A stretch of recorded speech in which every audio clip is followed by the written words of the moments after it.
class, they are learning what they like and dislike, and which may be a little different from their peers. And all of this is happening in a space where it's not always very safe to be different. Now, in this context, when middle schoolers fight, back during our times, if you have a fight, you have a school day, you go back home, and you have a chance to de-escalate, and it ends there. You come back to school, and a new day begins. However, because now they're also growing up in the digital world where they are equally connected with their peers outside of school, these fights or concerns that come up, they're never off or disengaged or disconnected from them, because the fights and conversations that they're happening only escalates, right? So something that you were supposed to get a break from right after school ending has actually become bigger, and when they've come back the next day, it has blown out of proportion, and now you have a space where suddenly there's a kid who's being excluded, who is being bullied, who's being left out of conversations, and this cycle, and is unable to get a break from this cycle because they're going to do the whole school day, and they're going to go back, and the same conversations are again going to pick up in group chats. They're again going to pick up on in the comment sections of pictures in social media and gaming chats. So basically, this kid is not getting a break. Something that I often say is that if I were asked to do middle school again at this age, I don't think I'd survive it. I don't know how they do it. I don't know how they're navigating this world. And how this then intersects with sexuality in especially middle school is like we talked about in context setting, right? Like it's not just talking about how to have safe sex, how to what does consent mean. It's also about power. It's also about how social and peer dynamics play out. So now this child who's being excluded and is not getting a break, there's also the role of social power that comes in. There is somebody with less power, and there seems to be a whole group with more power.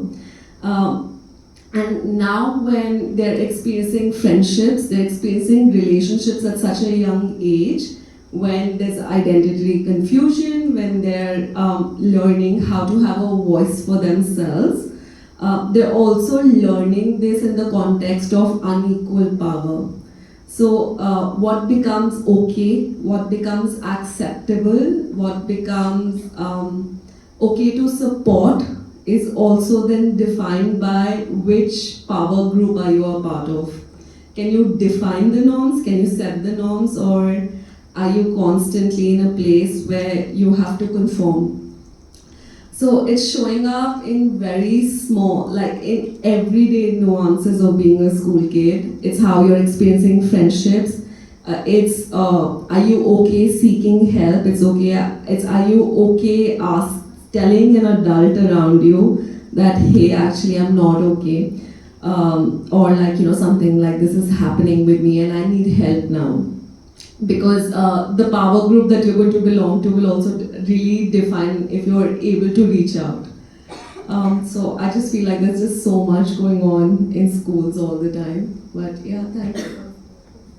Thank you so much, Ritika. I think this brought me back to my school days, and the point about which group you belong to.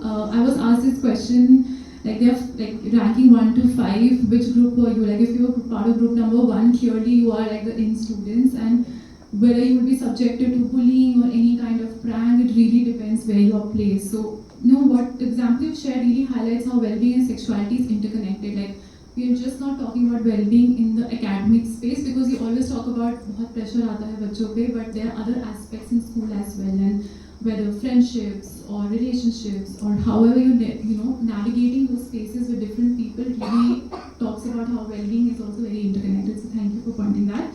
So an important part of well-being is also how young people make a sense of themselves in school spaces. A lot of gender norms and stereotypes are also reinforced. And in our conversations with young people, especially boys, we have also noticed when we're talking about gender equality conversations, it's often perceived that we are focusing a lot of these conversations on girls, right? So building on this, Nida, I would like to bring this to you. In schools, idea of being a boy are constantly being shaped, and this perception can sometimes lead to confusion or resistance. So through your work with boys, what shifts have you noticed in how they understand masculinities, and where do you see the pushback or the kind of pressures you see young boys are navigating today? Thanks for that, Aisha. But you've already kind of painted the picture so well, which is also to understand and say that the same kind of gender norms that tell girls and women to be in a particular way, those are the very same gender norms and stereotypes that also prescribe a set of behaviors for young boys and men, right? To be a man, you have to be strong. To be a man, you have to control your emotions. These are all things many of us have heard growing up, and particularly maybe the men in the room. And these are not things that young boys and schools are, averse from. These are very much realities which drive, the formation of their identity. And we are seeing, because of the digital boom, these are ideas that are at their doorstep, in their minds, in a second, which is very different from what it was 20 years ago. I think in our work through our programs in Mardo Walibad, which are grassroots programs with boys in communities, in rural, urban spaces, and in schools, and in the digital spaces, the shift that we're seeing is through a lot of hand-holding and facilitation, boys are able to name those emotions, name the confusion. They're able to talk about the fact that, yes, I do feel lonely, I feel conflicted, I feel a lot of pressure to be a particular kind of man. Today, there are very many different versions. We use the term masculinities in plural, right? But traditionally, and even today, popular culture pushes one particular version of being a man, one kind of masculinity. Dominant, aggressive, powerful, all-controlling. And we're seeing a resurgence of that. We may be in the 21st century and we may say that, well, gender equality has made many strides and हम काफी आगे जा चुके हैं, right? But there is a pushback. World over we are saying it, it's not just happening in India, it's happening across the country. That there is a kind of return to this powerful, dominant masculinity, that take back control. And this is the constant messaging that is going to young boys today as well. One thing that I want to say is that while there are lots of positive things and we're seeing a lot of shifts, the curiosities are there, but the pushbacks and challenges are very real. Because what's happening is that girls are constantly being told, you can be anything. Girls are being given a new script. Right? You can be anything, you can be successful, you can be powerful, you can go out. That's constantly the messaging that's going out to girls. The same messaging is not going out to boys. We're not providing boys with an alternative script. You don't need to be successful to be a great man. You don't need to earn, you don't need to be the most handsome, the best looking, you don't need to control everything, you don't need to have all the answers. So we are not providing a different story to young boys growing up. And what's also happening in the pushback space is, first of all, boys police boys, right? Men police men. The greatest pushback that men feel is amongst peers, even before anywhere else. How men relate to themselves, the first challenging space is amongst other boys. So like what you shared, the bullying, the policing, if this is the type of guy that you should be, halka sa, if you're this side or that side of the line, you're going to be ridiculed, you're going to be bullied. And chances are, you're going to feel lonely, you're going to feel anxious, and you're going to change yourself. And inside, you're going to constantly feel this pressure that, okay, I'm not comfortable, I'm alone. That's constantly the messaging that's going out. I think second of all, we've noticed that even if boys try to change some alternative versions of masculinity, I mean, I'm speaking very, very brass tacks, superficial even, to say that young men saying that, okay, I want I want to do more housework simply because I can, because it's a life skill, it's good for me. And hey, maybe it comes from a space of I want to help my mother. It's an entry point that we work with boys. Actually, the idea is not to say you're helping. The idea is to say the household is everyone's household and therefore all responsibilities are equal. But we enter with the point to say that, okay, maybe I want to help my mother because I feel the unequal burden. But they get taunted when they go and do that back at home, right? So even the family space is not sometimes very safe. And I think it's important as educators to know what context your young people are going back into. I think the third piece that I really want to talk about, and that's something that we have really focused on in CEQUIN in the last couple of years, is the digital space, right? And the digital space is endless. You know, today young men are getting the idea of what is a man from popular culture. You know, angry young man, what that idea meant back in the 80s with Amitabh Bachchan is very, very different to what it means today, right? In this 21st century, with the likes of Kabir Singh and Dhurandhar, it's very different. And you have to understand that even before you're able to talk about sexuality, changes, bullying in terms of what we are taught in our curricula, there is another curricula going on out there where boys are and young people in general are getting their ideas from. And the challenge is that these are not always safe spaces, and the solution of course is not to say let's cut off the digital space, because that's not going to work at all, right? In the digital, we have to understand what's happening in the digital space, and it's a huge space where young boys are getting radicalized. What do I mean by radicalized? Is that there are a lot of content creators, influencers who package themselves as self-help gurus, right? Let me make you a better man, let me give you 10 tips to be a successful earner. But the actual advice that goes under that garb is a kind of callback to traditional masculinity, right? And it kind of builds insecurities into young boys who are already confused, who already feel like, hey, it's a woman's world now, right? Everything is about the girls. What about the boys who are already feeling confused and conflicted? What the digital space and these creators does is kind of validates and placates them. And it says, hey, you're feeling threatened. You're right to feel threatened. It is a women's world, you know. And there are these kind of narratives that women belong back in the kitchen, women have a role at home, men have a role at outside. Somehow that women are out-competing men. And that, you know, my resources or my opportunities are being taken away by the girls who are my counterparts. And therefore prescribing a set of very, what we call macho behaviors, right? That you must be dominant, you must be assertive, otherwise you can't be a man, you're going to lose your identity. And all of these ideas have a very real chance of translating into actual harm. It's not just happening in the minds. So one space reinforces the other. And it's very important, I think, for us to understand and not shy away from the digital space. It's a very real pressure that's happening with boys. And in the UK and the US, there's a lot of data on this, right? And there's a lot of work going into policy. That has not caught up in India yet. So thank you for bringing those points here as educators, because we can't shy away from that. Thank you so much, Nida. I think we will talk a lot about digital spaces and influence, I'm sure, today.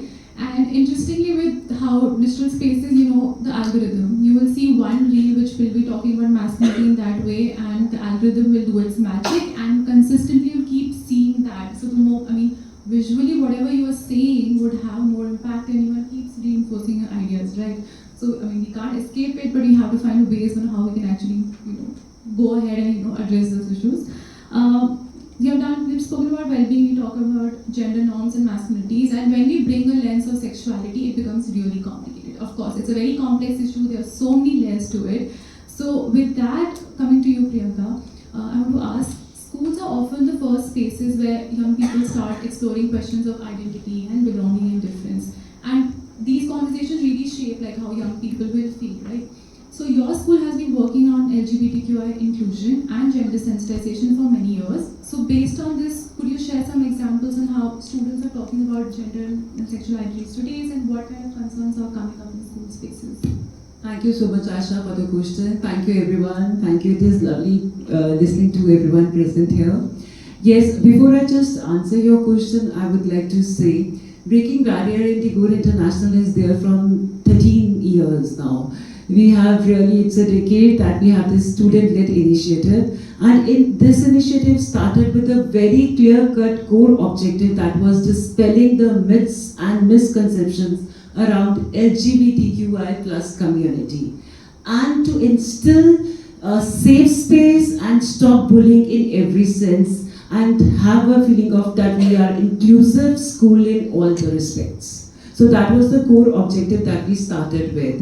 Now coming to your questions, certainly when we started, I agree, nowadays it is a lot of digital and media information that is seeping in, and it is generally, it is a media pressure that we relate ourselves. But way back it was not there. So that is why I want to stress this core objective that we started, because we really begin with the vision that it's a human right initiative.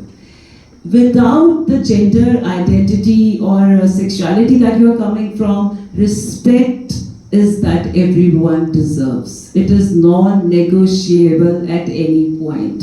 That is what we are even talking for boys or girls or whatever space we talk about, right? So that was the one thing that we started way back at that time.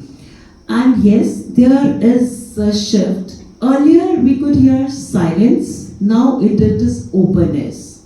Earlier they were okay, when we just started the campaign, then we started with 15, now we have almost 150 students coming every year enrolling for the Breaking Barrier campaign. It has happened over a period.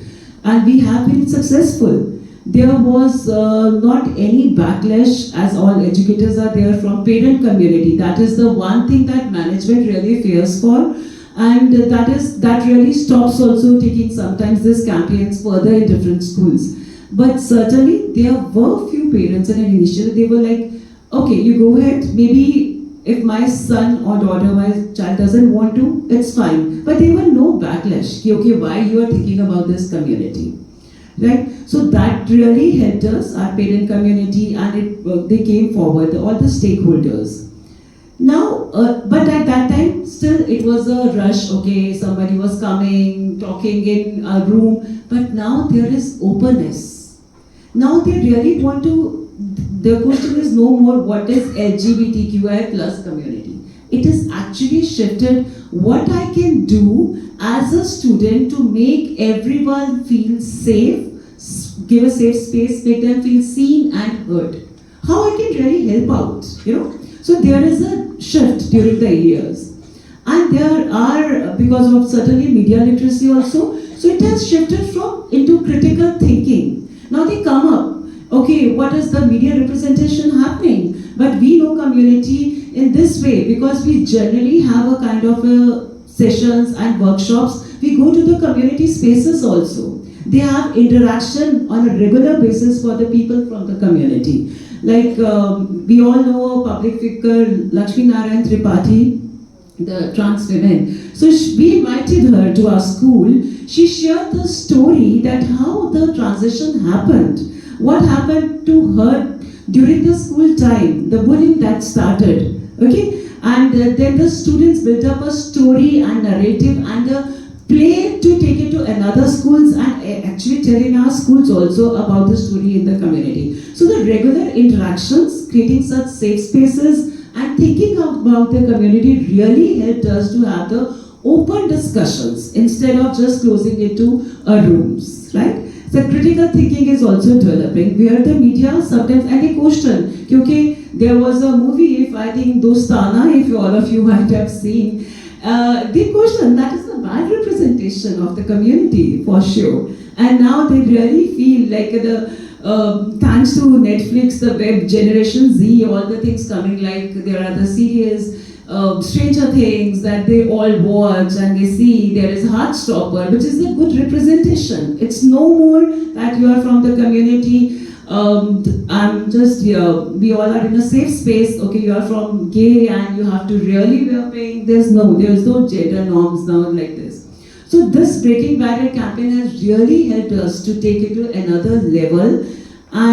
But the second part of your question, yes, there are still doubts among them. The conversations. Okay, what is the right time that I should put a label on myself? Students really, they come up with this question. Is it right or I should still give some time to myself? I'm struggling with it. So that again, when we give them a proper sessions and trainings, that really helps. Then another, the peer dynamics. As we were saying, as she really pointed out, you're from rich group, that makes a real impact. So in their peer dynamics also, they are feeling, if someone, my friends, opens to me, how to handle, how to really give a shoulder to my friend. Am I telling the right thing? How to talk about to the another person? So peer dynamics, they are fighting in this space also. And if I want to be an ally, right, I really want to give a helping and give a safe space. What is the right way? So here the shift is different. From questioning, they are more concerned, more empathetic. That is the behavior shift that is happening. And I feel that is a remarkable thing that we have achieved in the last 10 to 15 years. And the last, certainly there is a pressure. As again, if I am part of the Breaking Barrier Club, I am the LI, and what will other friends and my family think about me? That is again their one question. So another struggle, and very rightly you pointed out, if we were born in this generation, it was difficult to survive. I, being a mother of a teenager also, I can certainly relate to it. It was really difficult. Because earlier they were having a fight for the gender biases. Now then when they become part of Breaking Barriers, there's another fight. How will my family, how will my peer groups, they will see. If I'm part of Breaking Barrier, will it happen? Okay, I'm also from the community, so I'm being the ally only. That is also one critical thinking. But yes, with regular workshops, giving them safe space to hear, we are really able to help them. Here I'll just tell you one example. One of our students, way back when we started the campaign, which actually gave the word to this campaign, he came out as a gay person. Right now he's having a successful career, I would not like to name, but at that time the management, that really made us think about it. Okay, there is something and our students need to be educated about it. Very simple example to relate with the audience, we all are educators. It happens where we learned how to not waste water, how to recycle. Which are the institutions teaching this? Okay, not to use plastic, the schools. So why not something maybe like very serious that we have to take up? Why not to start teaching this also, that the gender spaces and gender identity issues? So it happened way back then with this example, and I'll tell you, he was the head boy of our school. Counselors, we had some sessions with the parents also, because as a parent, as a teacher, we are also conditioned with some kind of a thought process. Okay? So that was the one, way behind the Breaking Barrier strength, and at that time, he was only looked for his strengths. He got a proper chance to be the member of the student council and became the head boy and had a successful career. There was no backlashing at that time. Yeah, that really was the one. And whenever students go with me to the Breaking Barriers, like we conduct regular workshops in the foundations, to name one, to be very precise, NAS Foundation, we have regular. I'll certainly come to that further, what we are doing with the community. Students open up in that safe space. Okay, ma'am, I went during the school, but this is what I feel. I am I really like boys. I think I'm a gay. I'm struggling. Okay, I think I really like girls. I feel I'm lesbian, and it's okay. It's fine. So we don't judge at that time. Okay, whenever we go, we conduct the workshop. I personally ask them, okay, it's fine. It's absolutely fine. This is what we are teaching. We have to walk the talk. It's fine, but give yourself some time. It is not every time you have to preach and you just give yourself some time. Research more, come with our sessions more, have more community engagements. Well, think about it. And how I will face my parents, what my friends will say.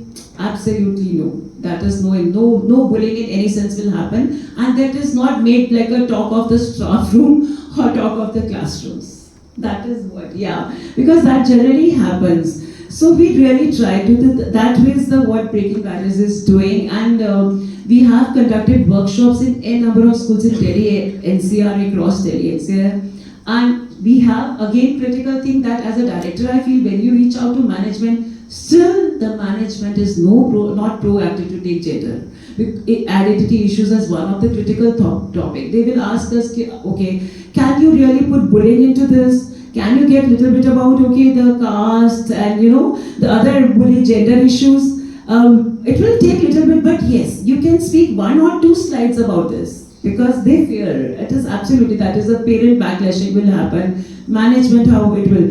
Though counselors are facing issue every time, it is happening. We are in that world. So it's a high time we are moving with it. But certainly progress is there over years. If I could do 2 sessions in schools at that time, in last year I will happen to manage 10 schools. So that is a progress. Though slow but steady, but it is happening. Yeah. I think I took a little more time. Thank you so much, Priyanka. I'm sure there are a lot of things that you have shared. I think one, of course, they need to understand what they are going through. And for example, if someone else in their family or friends is going through something with related to sexuality, they need to understand that as well. If you're being an ally, how do you deal with that? How people perceive you? I think there's a lot of complexity, and I'm sure what you shared, being a teenager now and a young person, is pretty challenging because you have to navigate so much. There's so much information, but really happy that there are spaces in schools where they're actually able to come out, have a conversation, because as a teenager, I would love to have a safe space actually. It's very important. If you know there's a space, at least you can go out and have those conversations. So thank you so much for sharing that, and I'm sure a lot of schools would have questions about how you're implementing, so feel free to have that conversation during break. But thank you all for sharing the context and issues that are coming up. And I think what's really clear is that these are not abstract issues. A lot of time teachers say कि क्या हमारे school में हो रहा है. Clearly, कहीं ना कहीं it's happening. Somewhere you might not know, it might happen later on, but we need to be aware of how these issues are emerging in different contexts to have some kind of awareness so that if something happens, we are prepared for it, right? And these are constantly changing. The classroom you occupy, who you're having a friendship with, based on their lived experience, a lot of context will also change, so we need to stay updated. So, Nida, since you of course spoke a lot about media and influence, with rapidly evolving conversations around masculinities, especially influenced by media and digital spaces, engaging boys can be challenging, and you already shared a little bit about that. But coming to strategies, could you share what has been some effective entry points for you to engage boys in ways where they feel heard and not judged? And what has really helped up to have honest conversations with boys on masculinities and gender norms? Thanks. I think one thing is meet boys where they are. So let's say at CEQUIN, our entire mission is to talk about gender equality, gender norms, gender change. But that's not what we're going to go to boys with to start the conversation. When we meet boys, we're going to start from where they are currently in their lives. So we're going to talk about identity, we're going to talk about stress, we're going to talk about loneliness, we're going to talk about how they see themselves in their family, how they see themselves. That is going to be the starting point. Not that, okay, you need to be an ally, you need to understand gender norms. That's the starting points where they start to navigate themselves, right? And then place themselves, how am I in my family? What are my relationships like? Okay, and then reflect and say, okay, that is actually possibly ingrained gender stereotypes that are acting out, and this is how I can dismantle them, challenge them, create something new for myself, which feels more like myself. So that's very important, meeting boys where they are. I think second is intervene early. By the time they come into you all in schools, many of these ideas are solidified. As early as 8, 9, 10, these ideas of traditional masculinity, violent masculinity, these are hardwired. And they're learning it constantly. Of course, the first space is family and home, but like I shared, the digital media is a big character in all families currently, right? I think that's the second thing. The third thing is reimagination. So rather than being prescriptive and saying that don't be this type of a man, I think open-ended spaces eventually to say, so what kind of a man do you want to be? What kind of men have you seen around you? I think supporting them to investigate male role models in their own lives, in general public imagination, public discourse, how does that happen? That investigation is very important. Rather than neatly packaging it into boxes, like my colleagues here shared that, don't be so quick to label yourself. And I think it's important to take your time with that investigation. And I think that's very important. I think what's also important is to understand entry points can be multiple. So for example, for us, what has worked well for us is allyship as an entry point. But the thing is, we are not just engaging boys to be allies in gender equality, right? Gender inequality and gender stereotypes has an equal cost on men and women. That is what we want to talk about. When there's inequality, when there are these rigid stereotypes, aapka bhi nuksan ho raha hai, right? And how to really build that understanding that if norms are going to be equitable in your family, in your societal spaces, in your peer circles, then life is going to be better for you too, right? If multiple people are going to earn in a family, it's going to change everyone's life. So we need to build those examples. So I think that is important. One very important thing is that from allyship, it has to move to something for myself, right? So beyond the ally, I'm not being a better man or a better version of myself to be an ally to somebody. It's also changing the way I see the world and how I see my identity in the world. So I think it's very important to bring that lens in, because for many of our boys, it's moved from, they're not allowing my sister to study in school, they don't let her play outside. It started with, it's my role to support her, to be there. Mummy ko, I'm going to help her in the kitchen, I'm going to help and support her. To now it's shifted to, hey, cooking is a life skill, I want to be better at it. Hey, I've changed this about myself, now I feel more connected to people in my family. I feel more confident to explore things which are considered feminine and not very masculine. So I think that's the shift that you can make. And entry point can be multiple. One important thing I want to talk about here also is that masculinity is not homogeneous. Up to filhal, the idea is that gender is a spectrum, right? And we've understood, we've got that vocabulary today. It was always a spectrum, but the vocabulary didn't exist. Hamare paas wo shabd nahi the to be able to understand that, right? And just like gender is a spectrum, masculinities in plural is also a spectrum. There is no one particular way of being a man. There are queer identities, there are many versions. And like my colleague said here, that young people, but young men are picking it up very fast because information is at your doorstep in a second with the digital boom. So it's important to also understand a ground reality that these identities are intersectional. What do I mean by that?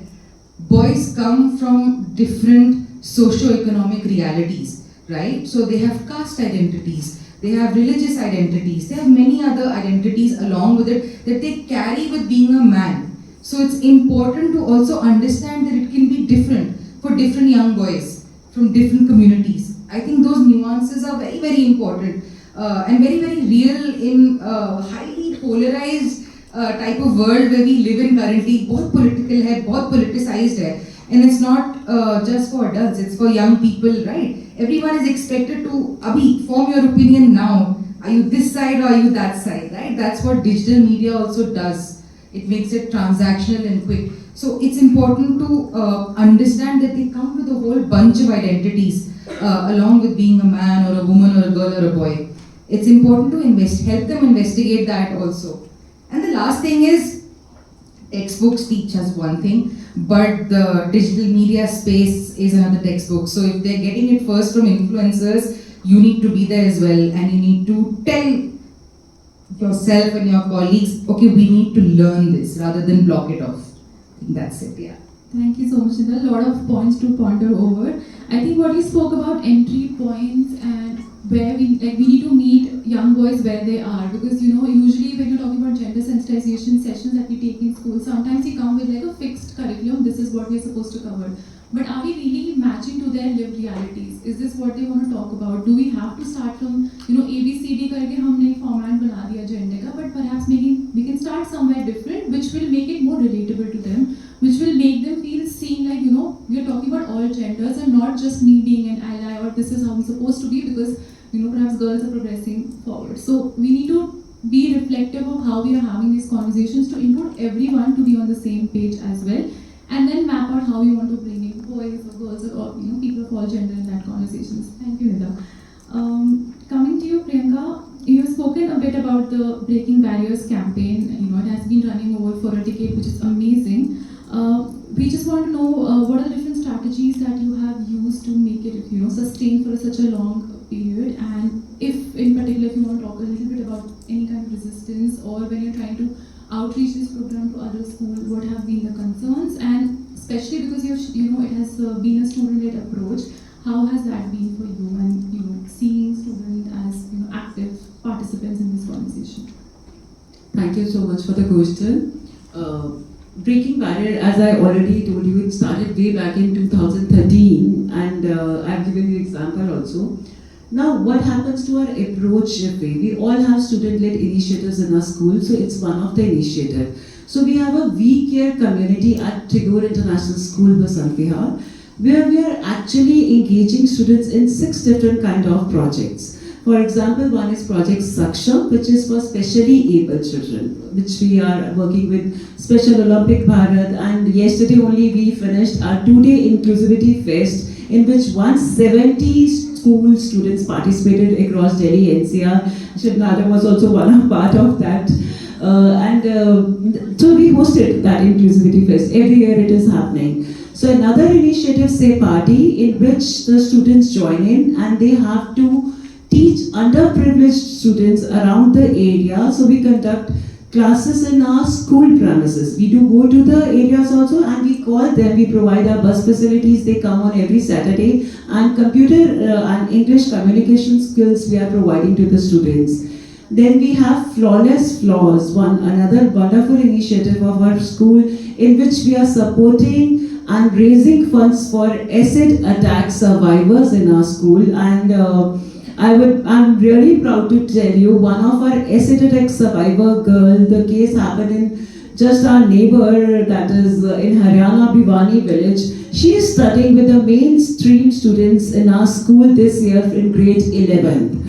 So that is a wonderful initiative. She's a part of Brave Soul Foundation, and this Hiranyas act was done by her own stepfather, but that will actually lose my time on this. So there are different initiatives which I'm trying to focus. So how we start an initiative, whenever a student comes in grade 9, that is the entry point, as we all have to decide something in the schools. Till 7th, 8th, they are exploring a lot of other stuff. Though media is playing a part, now what a student is supposed to know in 9, 10, they know it in 5th, 6th. I think we will all agree to it. But at the same time, we have to really follow there is a limited time with schools. So grade 9, all the students of We Care community of grade 12, we have open session for them, all the sections, and they are free to join any of the campaign. If they feel like Flawless Law, that resonates, we give them an open choice. Okay, this is what campaign is doing from last so many years, so feel free. That is the way, that the strategy really we look up to. And they feel that joining Breaking Barriers is a little cool, because thanks to our media, again here digital plays a good part, and it's one of the oldest campaign of the school also, others just came in a way. So they really feel, so that is the way key students get enrolled for this particular campaign.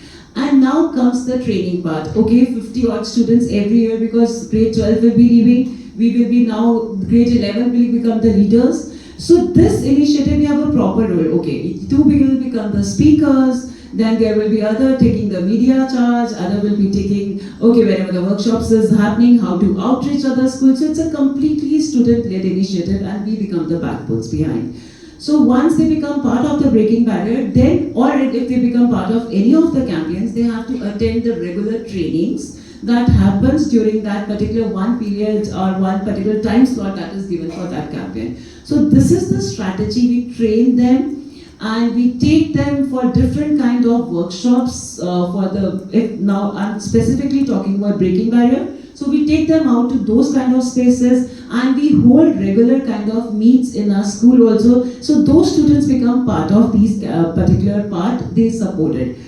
And then looking at them, others also want to become part of the campaign. So that way we are able to sustain this model because they are able to learn.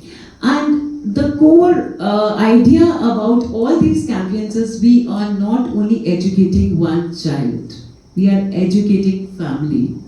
When they will go back to their home, it is though they will say, okay, today I visited the community and this is what I have learned and this is what I really want to go and give back. Here I'll give you a beautiful example. Like last year, every year in October we have PTMs, we put stalls, all the schools do follow during the Diwali, okay, let's raise the funds.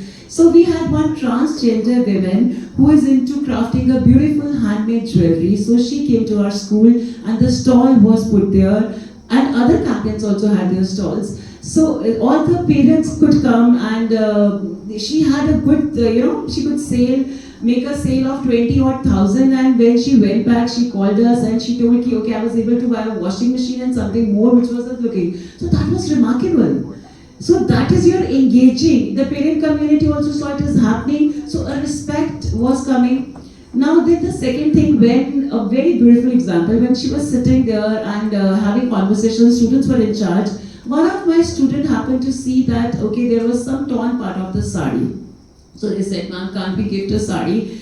Like other drives, let's have a sari donation drive. So the idea emerged.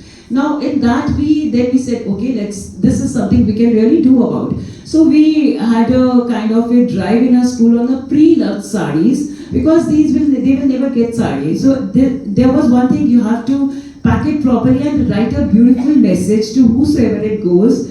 Any wishes that you want to write because nobody will give them sari like that. And then we went and it was like they were tears, real life. So we really take them to lived experiences in the community.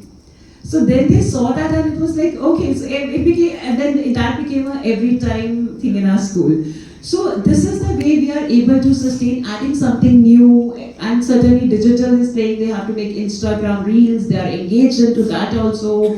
They have to make their social presence. And at the same time, it certainly helps in their profile building. It is not only that you are working with them, you are developing leadership, team spirit, and you have to actually reach out to the schools, plan the events, okay, this is happening. We always celebrate Section 377 decriminalization on 6 September in our school. We always host a counselors meet, so they happen to have that planning also. So that is a sustainable model that is coming. I know I am seeing the time. But just adding on one thing to this, we have added now one more vertical, that is threads of change. We really, whenever we go to community, okay, we are talking about, we are advocating, that is there. We have to dispel the myths around the community. Students are working rigorously for that. But what about the community? Okay, did a drive, we really want them to have, because everybody wants to have a happy and meaningful life. So we started this threads of change where where students along with their parents, that community has also come. We are teaching crucial skills to the trans people.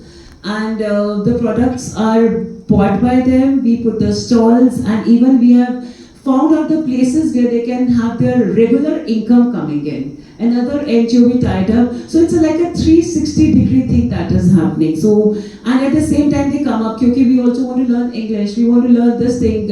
So we try to focus on the skill development. That is one of the key factors that the Breaking Barrier is working now, along with the advocacy for LGBTQ plus community.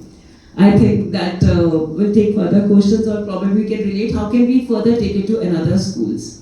Thank you so much, Priyanka. A lot of points. I see a lot of campaigns are being done in school, and it's really nice to see we're not just focusing on one campaign, but trying to diversify and leaving up to students which campaign they want to join, and also give them the choice to understand different issues, which is important. Not just focusing on like one issue, but just keep learning about different perspectives. Thank you so much for sharing that. Ritika, coming to you last, you shared concerns about academics and relationships and digital use as well as friendships, etc. Right?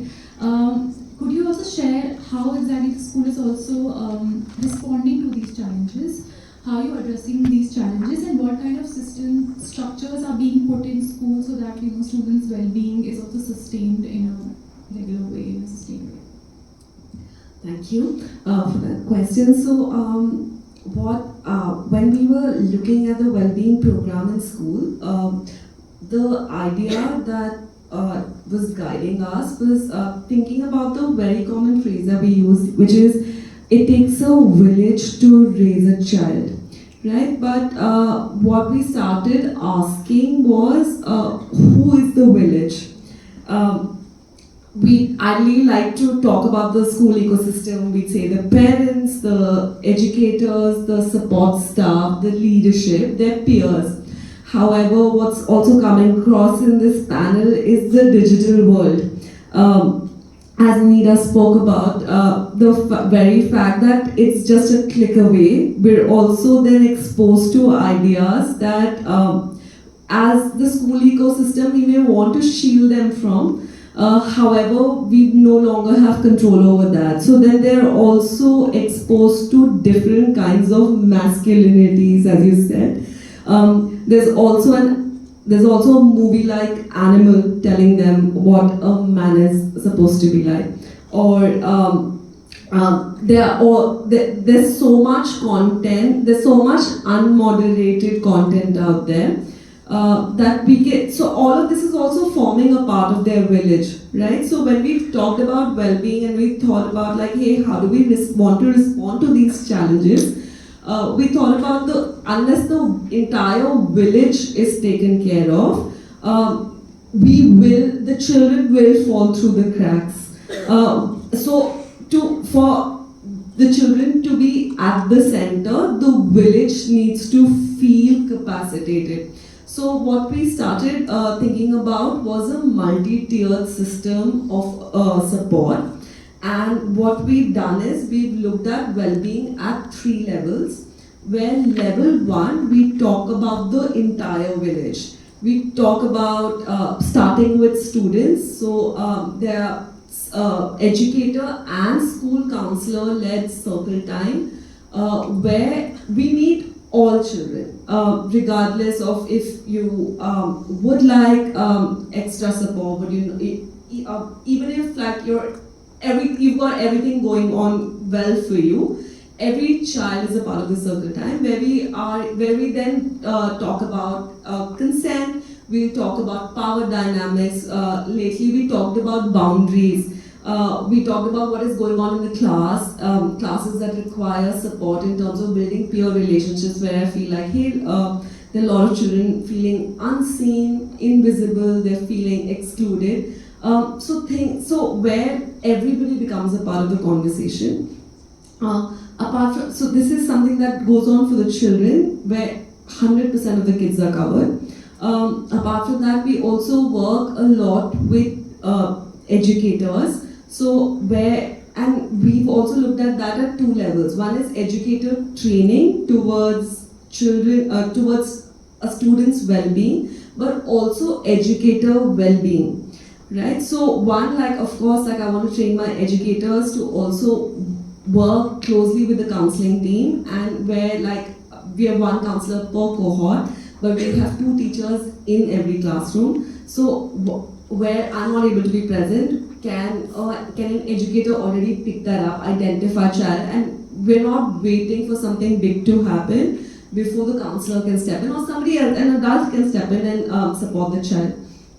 Apart from that, we also want to focus on educator well-being, where within the school ecosystem, within hubs, within conversations, within classrooms, are educators feeling seen, heard, supported, and in general feeling like they have a safe space, because when they experience it themselves, they will be able to also create that spaces in the class. I truly believe that to be able to support the children, unless I bet on the adults in the system, they will never bet on the kids.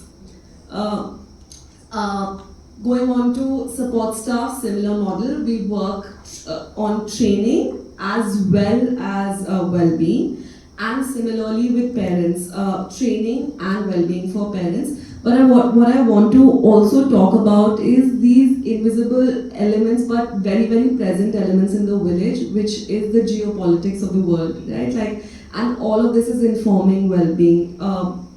The wars that are constantly going on in the world, we can no longer, these conversations are making their way into homes, they're making their way into classrooms.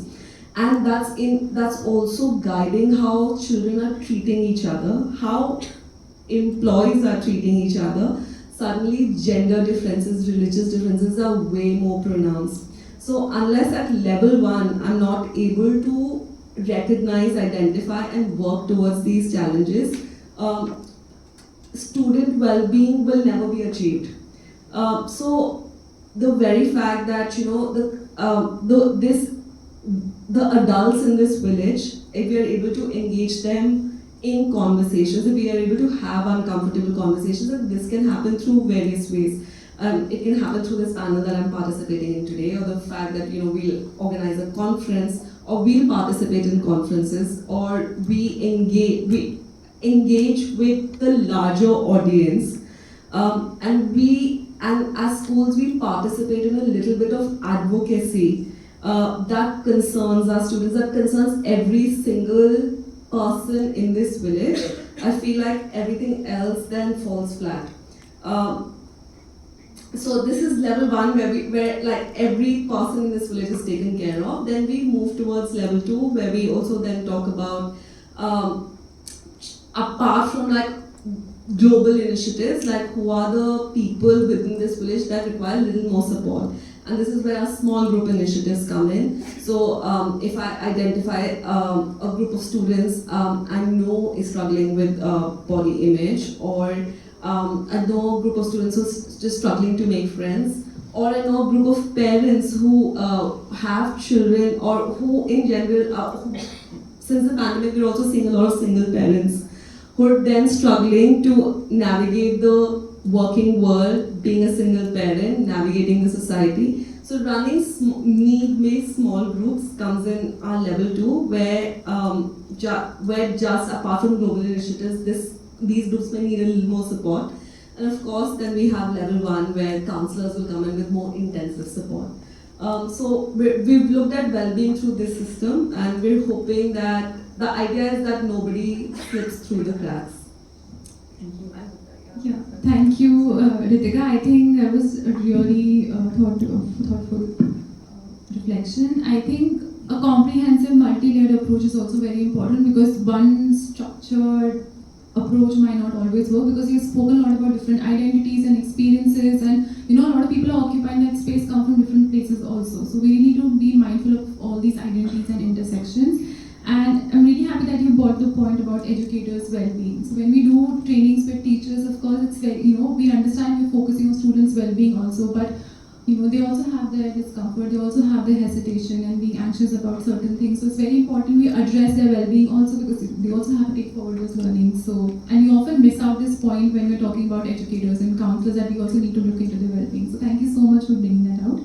One last question.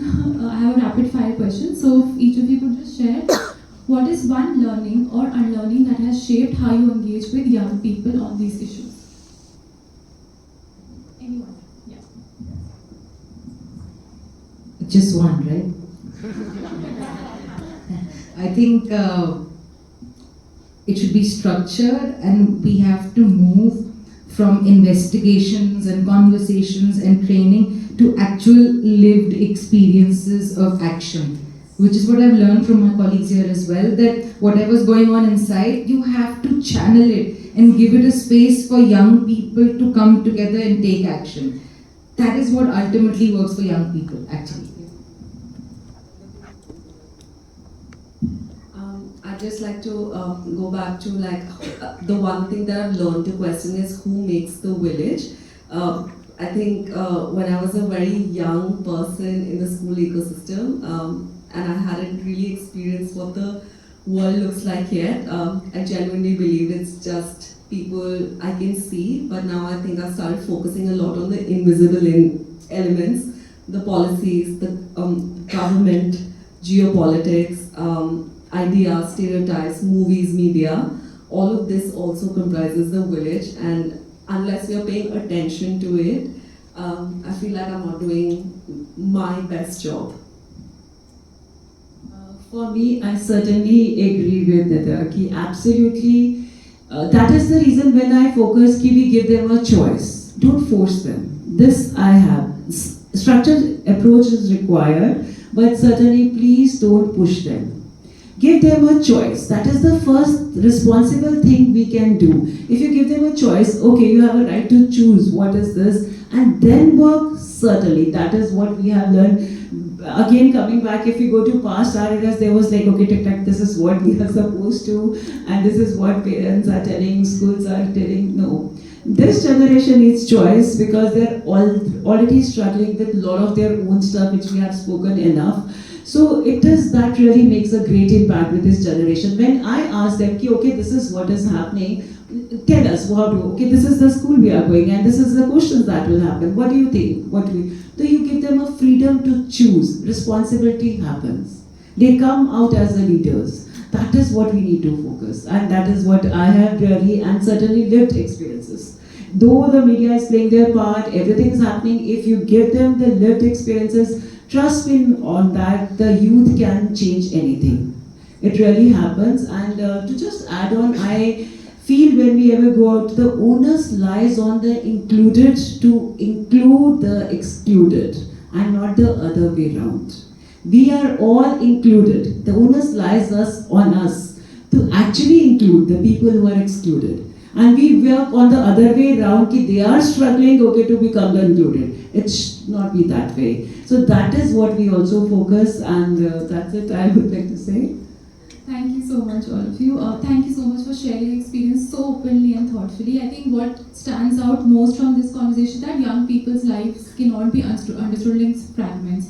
Whatever they are experiencing, all of these issues, whether it's well-being or relationships or identities, body image issues, all of these, they are actually taking place simultaneously. This is not happening in isolation, right? So from our work with schools and educators, we just want to also reinforce that, sexuality education is just not about giving information. We have to go beyond that. We also have to create a space for young people to actually talk about these issues, critically analyze these issues. Secondly, schools are not just academic spaces. Back when we always just saw कि school जाना है, पढ़ाई करना है, नहीं. I'm interacting with a lot of people. I'm making a sense of the world. I'm seeing how gender norms and stereotypes are being, laid out and reinforced. So it is a space where we're learning and getting all of these messages. So how the school space makes us feel, how we're able to express, we need to reflect on that. And also, based on all the experiences you have shared, students cannot just be like passive recipients, right? They are also active change makers, they are also active participants in these conversations, so we also need to make a space for them as well. And lastly, I just want to wrap up by saying that CSE has to be also seen as a curriculum which is constantly evolving, and like all of you have shared, it is really based on lived experience of young people as well, so to take them in the conversation and keep having these conversations regularly.